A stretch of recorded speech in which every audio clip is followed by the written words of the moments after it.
And finally, Prime Minister Modi has called on democratic nations to ensure that cryptocurrency doesn't land in the wrong hands.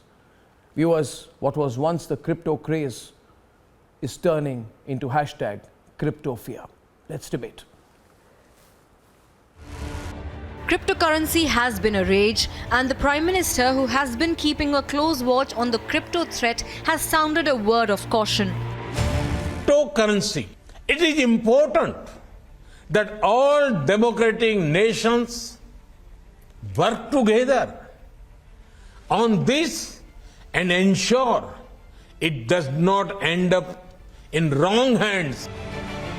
Republic debate on cryptocurrency 2 days back has gotten bigger. The conversation on cryptocurrency is gaining traction.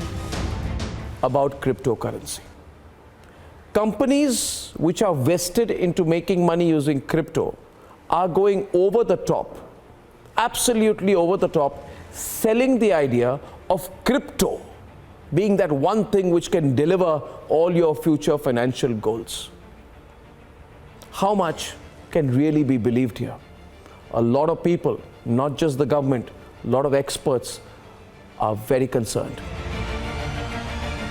When the crypto mania gripped the nation, there was a frenzy. Over the months, it has emerged as a national security threat. Along with market volatility and the risk of overpromising and under-delivering, considering bringing in some kind of regulation, there's only one country, El Salvador, that really recognizes them. No wonder Prime Minister Narendra Modi has called for a global dialogue on the world of cryptocurrencies.